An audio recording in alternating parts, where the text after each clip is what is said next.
Welcome to the third week of Mechanical Operations course.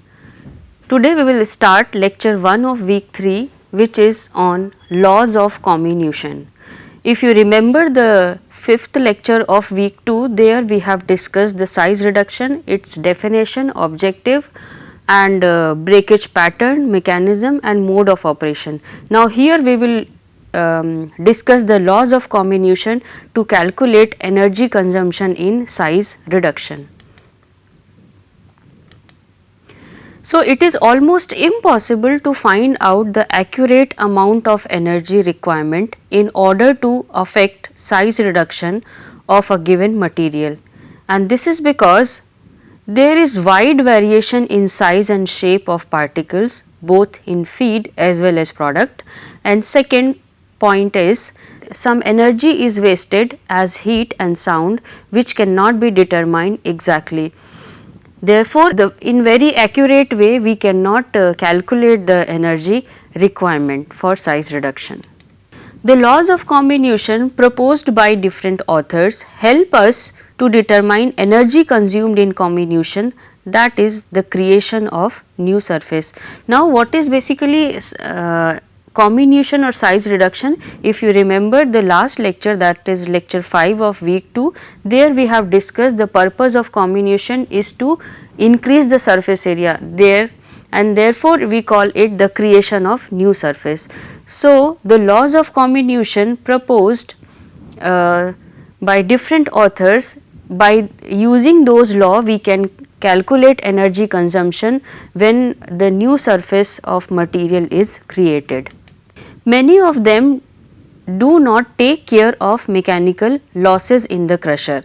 They only consider the creation of new surface, but the losses occur in crusher they do not consider. The method do not consider this. Most popular comminution laws are: first is proposed by Kick, second is Rittinger and third is Bond. So, we are having 3 laws of comminution and we call it Kick's law, Rittinger's law and Bond's law. In subsequent slide we will discuss details about these laws. Let us start with the Kick's law.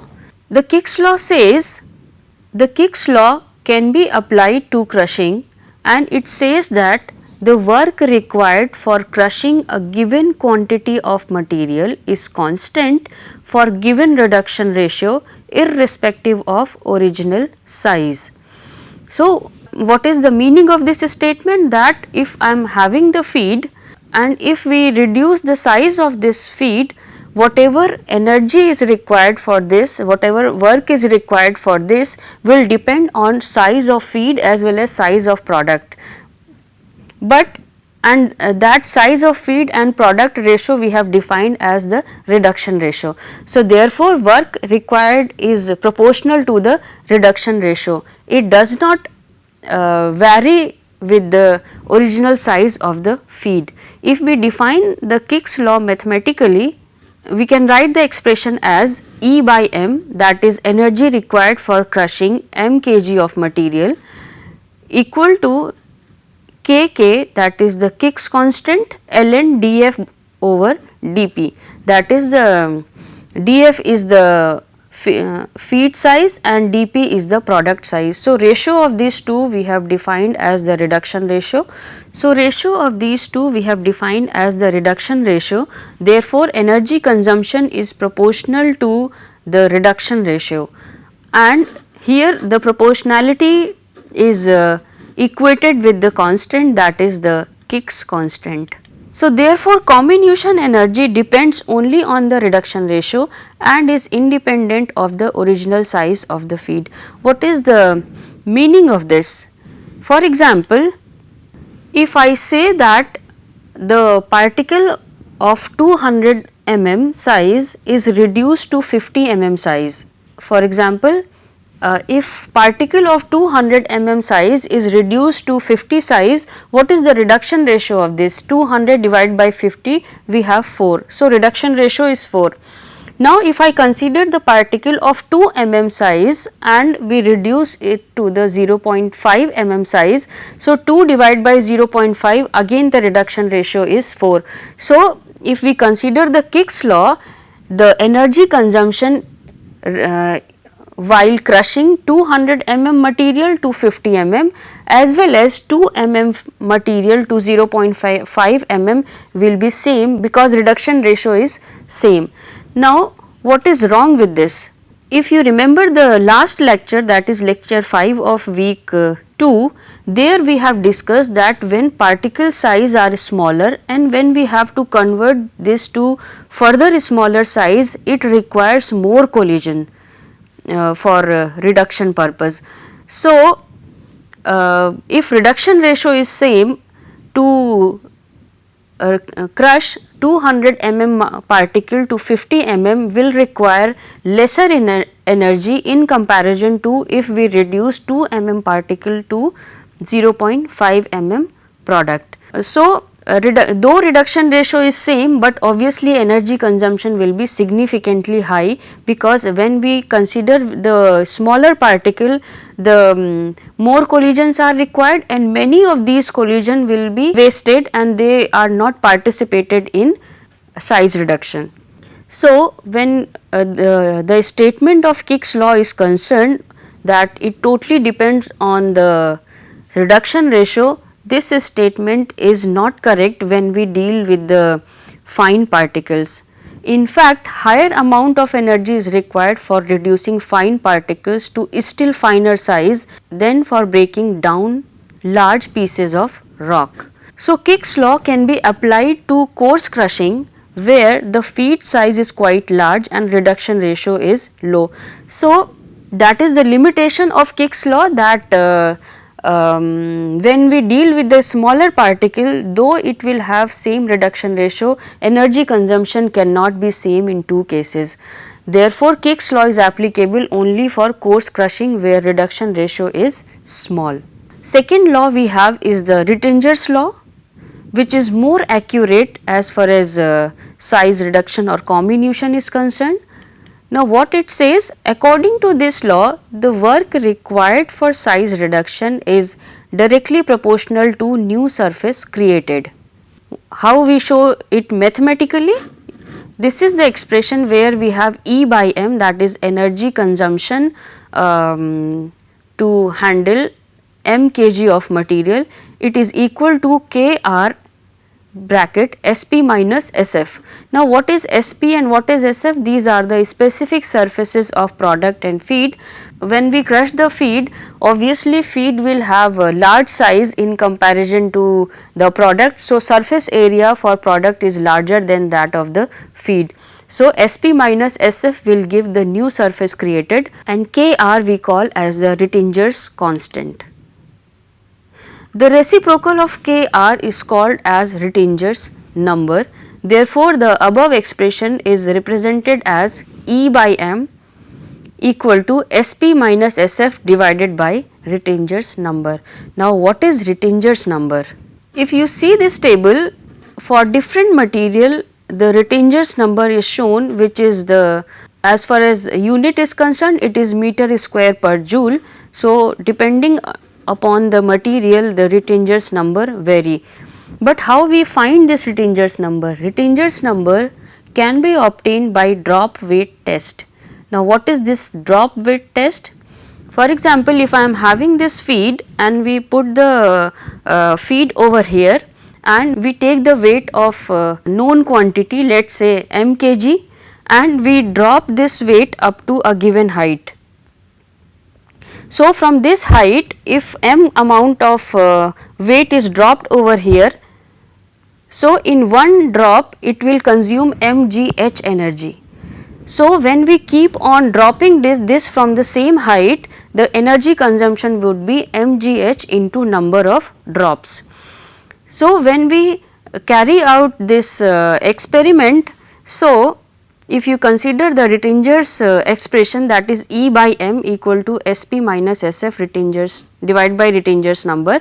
So, using this expression we can calculate the Rittinger's number, because when we have the continuous drop of a known weight from a given height, we already know the energy consumption and we know the surface which is available for feed as well as surface surface acquired by the product. So that we can calculate by screen analysis. First we carry out screen analysis for feed, and then we carry out screen analysis for product. So using these screen analysis data of feed and product, we can calculate SP minus SF, that is the new surface created, and energy consumption we can calculate as mgh into number of drops. So division of these two will give the Rittinger's number. Therefore, the unit is the meter square, that is new surface created divided by energy consumed in joule. So, Rittinger's number designates the new surface created per unit mechanical energy absorbed by material being crushed. Large value of Rittinger's number of material indicates that it is easier to grind. Now, why it is so? Because Rittinger's number speaks about the new surface created divided by energy consumption. So, if Rittinger's number is more, it will consume lesser energy, therefore, the grindability would be easier for that material. So, if I am having dVsP and dVsF as sorter diameters of product and feed, then we can write the Rittinger's expression as E by m equal to 6 Kr by rho 1 by dVsP minus 1 by dVsF. Now, how we can write this? Because 6 over dVs is the specific surface. Specific surface means surface area per unit volume, because dVs is the sorter diameter which is defined as volume surface mean diameter. So, 6 over dVs is nothing but the SP, and this SP is the surface area per unit volume. Now, if we consider the Rittinger's law, then specific surface is defined as surface area per unit mass. Therefore, this SP we have divided by this rho. So, that is the 6 dVs into rho. 6 and rho is constant. So, we have taken it out, and 1 over dVsP minus 1 over dVsF will speak about the new surface created.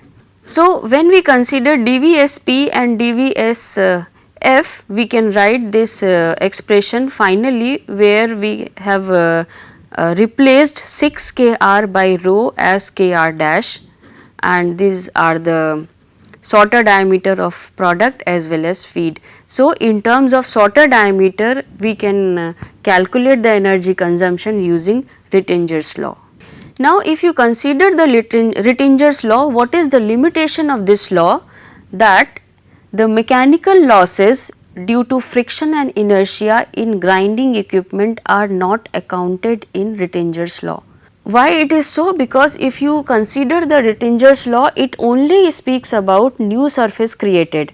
However, some of the energy is also required to run the crusher without any material. So, this we call the mechanical losses. So, Rittinger's law does not account the mechanical losses, and that is the limitation of this law. And here we can define the overall energy efficiency of the crusher, and this can be defined as energy required to create new surface divided by total energy supplied. Now, what is this total energy supplied? Is the energy consumption to run the machine empty plus energy consumption to create new surface. So, that is the total energy supplied. Considering this, we can calculate overall efficiency of the crusher. Apart from this, we have another efficiency, and we call it theoretical effectiveness or theoretical efficiency of crusher. And this we can define as energy required to create new surface divided by total energy supplied minus that required for running the empty mill. So, here you see total energy supplied minus that required for running empty mill. It means we have considered only that part of energy which is utilized for crushing only. So, this is the theoretical efficiency as well as overall efficiency. Now, Rittinger's law is applicable mainly to that part of process where new surface is being created and holds most accurately for fine grinding, where the increase in surface per unit mass of the material is predominant.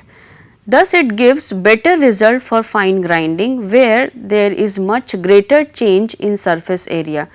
Therefore, Rittinger's law is applicable when we deal with the fine material because it has more chances to create new surfaces. So, Rittinger's law can calculate energy in that region more accurately. So, this law is applicable for feed size of less than 0.05 mm. Now, both Kick's as well as Rittinger's law have been shown to apply over limited ranges of particle size. Like if I consider Kick's law, it can be applicable accurately for coarse crushing where reduction ratio is small, and if we consider the Rittinger's law, it handles the fine particles to be converted into more fine particles. So, for this Kick's as well as Rittinger's law, Kk, that is the Kick's constant, and Kr, that is Rittinger's constant, are determined experimentally by tests in a machine of the type to be used and with the material to be crushed. They thus have limited utility. An intermediate and more realistic method for predicting power consumption in crushing as well as grinding was proposed by Bond in 1952, and we call it Bond's law. And what is the Bond's law? It says that work required to form particles of size dP from very large particle size is proportional to square root of surface to volume ratio of the product. So, here you see we have surface as well as volume ratio, and work required for crushing the feed of large size to the product of size dP will proportional to square root of surface, that is Sp, to volume, that is Vp ratio of the product. Now, how we can define this, how we can show this mathematically? It is if we consider Sp over Vp, that would be 6 by dP. Now, this surface area over volume ratio, how we can convert this into 6 over dP? Here if we consider surface as well as volume, then we can consider as Sauter diameter. So, if dP we consider as Sauter diameter, so that here we can have the ratio of surface area to volume, and that we can equate with the 6 by dP. And Bond's law, mathematically we can represent that E by m, total energy consumption for crushing m unit of material, is equal to K and root over Sp over Vp of product. So, E by m is proportional to square root of Sp over Vp, and what is this K, that we will see later on. Further, if we resolve this expression, that if we write the expression of Sp over Vp, that is K and square root 6 over dP, and this 6 will take out from the square root. So, we have Kb divided by root over dP. So, this is basically the Bond's law, where Kb we call as Bond's constant. More precisely, we can write the equation as E by m equal to Kb bracket 1 over root over dP minus 1 over root over dF. Now, how we can include this dF? If you read the definition carefully, it says that feed of very large size. It means when we consider very large size feed, 1 over root over dF is negligible, and thus the equation satisfies the Bond's law. So, when we deal with very large size of feed, we can write the equation of Bond's law in this form, considering size of product as well as of feed. So, Kb depends on type of machine used and material to be crushed. It is defined using work index. We represent the work index by Wi, and it is defined as, the work index is basically the gross energy requirement to reduce very large feed to such a size that 80% of product will pass through 100 micrometer or 0.1 mm screen. And this gross energy we can define in terms of kilowatt hour per ton of feed. So, what is this gross energy? When we have very large feed size, we have to crush the feed size in such a way so that 80% of product will pass through 0.1 mm screen. It means from large to very fine size we can find in grinder or in crusher, and accordingly we can compute energy consumption using Bond's law. So, if I am having very large feed size, we can consider dF equal to infinite and dP equal to 0.1 mm, because 80% product should pass through 0.1 mm screen. In while doing so, whatever energy consumption we are having, that would be Wi, which we call as work index. If this is the expression, here you instead of dP we can write 0.1. However, this expression or this factor will become negligible. So, Wi would be equal to Kb divided by root over 0.1. If we resolve it further, then Kb would be 0.3162 Wi. So, putting the value of Kb in the expression, the final expression of Bond's law is E by m equal to 0.3162 Wi root over 1 over dPb minus 1 over dFb. Now, what is this dPb and dFb? This we have defined considering 80% feed particle pass through dFb mm screen and 80% of product pass through dPb mm screen. So, you see in this particular law we have to use diameter in mm only, not in micrometer or centimeter. Therefore, here I am having some of the values of work index which depend on the material only. For limestone it is 12.74, for coal it is 13, and many other work indices of material is shown in this table. So, these data do not vary greatly among different machines and apply to wet crushing. If we have to handle the dry crushing or if we have to handle the dry material, then these value would be multiplied by 4 by 3. So, what happens when we have considered work index? Work index has been defined with respect to gross energy. Gross energy means total energy which is consumed while crushing the process. So, obviously it will include the mechanical energy. Therefore, Bond's law predicts the gross power consumption in size reduction or comminution. Its applicability has been found for feed size 0.05 to 50 mm. Now, here we can represent all laws of comminution using a single equation. If I am having this equation in differential form, that is dE equal to C dd by dN. Now, this is the first d is basically representing the differentiation, and the first d is representing the differentiation. However, second d is the diameter, and here we have this diameter over n, where C is the constant. Now, when we consider n equal to 1 and integrate the above equation from dF to dP, we can write the equation in terms of dE, or instead of dE I should write over E, that is the mistake in this. Here I should write capital E only, equal to C log dF over dP. So, when we consider n equal to 1 and integrate it from dF to dP, we can have the Kick's law expression. If value of n is greater than 1 and we integrate this particular expression, we can have E equal to C divided by n minus 1 bracket 1 divided by dP n minus 1 minus 1 divided by dF n minus 1.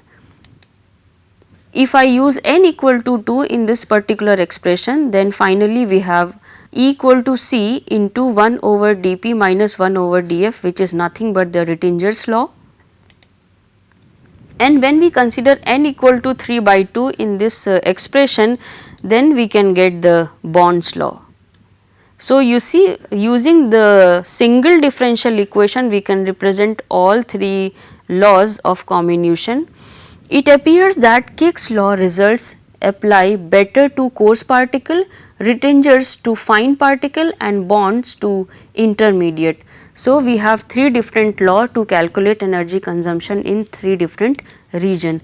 As clearly shown by this graph, here we have the energy consumption kilowatt hour per ton and here we have the size. So, if you see the coarser size like gravels etc., we can calculate energy consumption in this by Kick's law. If we deal with the cement or raw meal, we can use Bond's law because it is applicable at intermediate size, and if we are dealing with pigments or very fine particle, we can use Rettinger's law. So, these are the zones of applicability of three laws of comminution, and here we have the summary of this lecture, and in this particular lecture we have discussed three laws of comminution or size reduction along with its objective in industrial processes. Secondly, we have discussed the applicability in terms of feed size for three laws of comminution, that is Kick's law is applicable for coarse crushing, Rettinger's law is applicable for fine grinding, and Bond's law is applicable for intermediate feed size. And finally, we have described all these three laws using a single differential equation while changing the parameter, while changing the n value of this differential equation, we can get all three laws. So, these are the references for this particular lecture, and that is all for now. Thank you.